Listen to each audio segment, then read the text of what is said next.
Bonjour à tous et bienvenue dans Scrum Life. Aujourd'hui, on va parler d'annulation de sprint, comment casser une itération en cours de route. Vous ne le savez peut-être pas, hein, c'est bizarrement assez peu connu, c'est un extrait du Scrum Guide et il y a un paragraphe sur l'annulation de sprint. On peut annuler un sprint, c'est dans le Scrum Guide. Du coup, lisons-le très brièvement, vraiment en diagonale. Un sprint peut être annulé avant son échéance. Un sprint serait annulé si l'objectif du sprint devient obsolète. Cela pourrait se produire si l'organisation change de direction ou si les conditions de marché ou celles technologiques changent. En général, un sprint devrait être annulé s'il n'a plus de sens compte tenu des circonstances. Si on sait que ça ne sert plus à rien, arrêtons. Ouais, non mais je sais, on est tous au courant qu'elle sert à rien cette feature. Mais bon, on a commencé à la développer, donc on va aller jusqu'au bout, on va la finir quoi. Dans Scrum Life numéro 13 et 14, on parlait du daily stand-up. On expliquait que finalement, le cœur de cette réunion, c'est aussi faire le point sur la situation et du coup, s'adapter, adapter le plan. Maintenant, il y a un moment où on ne peut pas adapter le plan. Ce qu'on est en train de faire, ça ne sert à rien. On a beau changer le plan, ça va rien changer. L'objectif ne sert à rien. Donc dans ce cas-là, effectivement, vaut peut-être mieux complètement arrêter la machine. Ça va pas être l'adaptation du daily stand-up qui va y changer quoi que ce soit. Et c'est donc bien tout le sujet de cette annulation de sprint qui est dans le Scrum Guide. On est dans le cas de figure où l'objectif du sprint est devenu obsolète. Fondamentalement, on n'est pas en train de parler du plan, de comment on va y arriver. On est en train de dire de ce qu'on veut accomplir ne fait plus de sens. Alors bonjour à tous, merci d'être là. Dans cette réunion, on va vous présenter les résultats des tests utilisateurs. Comme vous le savez, on est en train de développer une nouvelle grosse fonctionnalité. On a déjà travaillé dessus depuis 2 itérations, il en reste encore 3 à 5 derrière. Malgré tout, donc au bout de ces 2 itérations, on a déjà quelque chose qui est manipulable, qui est intéressant, qui est challengeable. Donc c'est ce qu'on a fait, c'était le but de ces tests utilisateurs, c'est de voir si ça allait dans la bonne direction et comment déjà on pouvait le tuner avant même d'avoir fini. En fait, le résultat, il est assez dur, il est sans appel. C'est pas du tout ce qu'ont besoin nos utilisateurs. Pas comme on a fait, on s'est mis complètement le doigt dans l'œil. Toujours est-il que là, ce qu'on est en train de développer, on n'en a pas besoin. C'est pas du tout ce qu'il faut faire. On se pose vraiment la question, qu'est-ce qu'on fait quoi? On va peut-être pas continuer de le développer. Et oui, à quoi bon continuer si on sait qu'on n'est pas dans la bonne direction? Alors, le Scrum Guide nous dit bien que cette annulation de sprint, c'est un élément qui est un peu traumatisant, bouleversant pour une équipe. Moi, j'ai envie de dire, tant mieux, parce que ça ne doit pas devenir la routine, évidemment. Oh bah tiens, encore une fois, le business a changé d'avis, donc encore une fois, on annule notre sprint et puis on va en démarrer un nouveau, cette fois dans la bonne direction.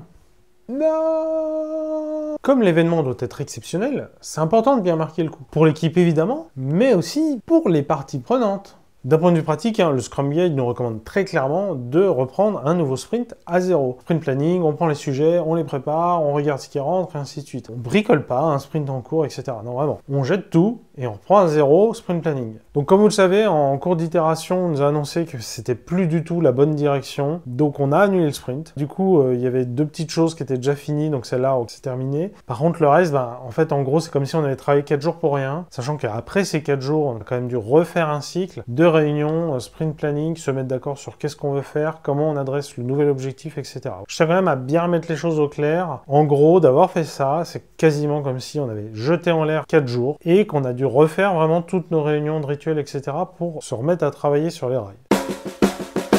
Pourquoi cet élément du Scrum Guide est si important? Le fait d'annuler un sprint, ça fait écho à 2 éléments qui sont vraiment au cœur de tout ce qui est méthode agile, méthode de travail incrémentale et itératif. La première chose, c'est que le périmètre d'une itération, il doit être figé. Et le deuxième, c'est quand même l'adaptation au changement plutôt que le suivi d'un plan.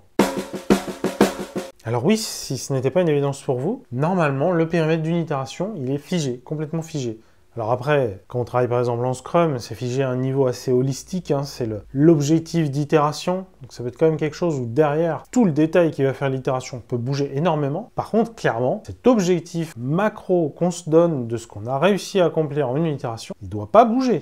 Et c'est assez logique quand on y pense. Comment être efficace si on ne peut pas se concentrer sur ce qu'on est en train de faire? Si le sujet change en cours de route, oh là là, et moi franchement, j'arrête pas de changer de sujet. C'est compliqué, mon cerveau est en train de court-circuiter dans tous les sens, quoi. Je le rappelle encore une fois, les clients, les managers, le product owner, les parties prenantes, le Scrum Master, personne n'ajoute de sujet en cours de route. Je tenais vraiment à faire ce rappel parce que la grosse majorité des équipes qui pratiquent Scrum n'en sont pas là en fait. Systématiquement, très fréquemment, on leur met des trucs en cours de route, le périmètre change, etc.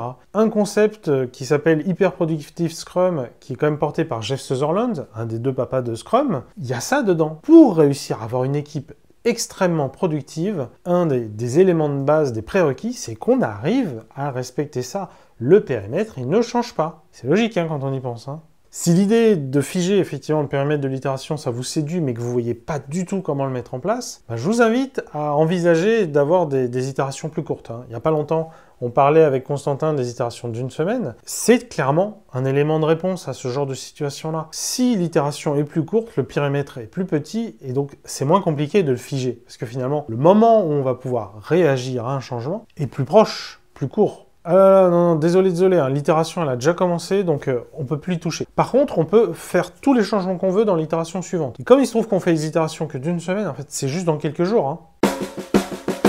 L'autre élément, c'est l'adaptation au changement plutôt que le suivi d'un plan. Si en cours de route, on se rend compte que ça ne sert à rien ce qu'on est en train de faire, bien sûr qu'il n'y a aucun problème à s'arrêter et à repartir dans la bonne direction. Et ça fait écho au premier point, à savoir que le périmètre est figé, que dès lors qu'on ne peut pas ajuster une itération en cours de route, si l'itération devient obsolète, on est bien obligé de l'arrêter pour en démarrer une nouvelle. Et justement, c'est très certainement pour cela que cet élément du Scrum Guide est si peu connu. La plupart des équipes ne respectent pas la règle du périmètre figé. Donc dès lors, pourquoi se poser la question d'annuler le sprint, puisqu'on se donne tout le droit de le modifier en cours de route. Ok, donc alors on va rajouter ça, cet élément-là on va l'enlever. Cet autre élément, en fait, ce qu'on va faire, c'est pas tout à fait ce qu'on avait dit, mais voilà... Le conseil que je vous donnerais, cette option de pouvoir annuler l'itération, faut pas hésiter à la brandir hein, quand on vous demande de modifier une itération en cours. Ouais, non, je comprends tout à fait l'urgence. Malheureusement, on peut pas modifier une itération en cours. C'est vrai, c'est la règle, c'est le framework, c'est Scrum, c'est comme ça. Par contre, on peut annuler l'itération en cours en démarrer une nouvelle sur ces sujets-là. Le but, c'est évidemment pas d'annuler un sprint sur deux. Le but, c'est de rendre visibles ces changements et surtout le coût qu'ils engendrent. Et ensuite, du coup, pouvoir embrayer sur une discussion constructive. Ça veut dire quoi annuler un sprint? Donc ça veut dire que tout ce qu'on a commencé à faire jusque-là, il y a quelques petites choses qu'on va pouvoir regarder, mais l'essentiel, en gros, c'est on va le jeter, c'est du travail perdu.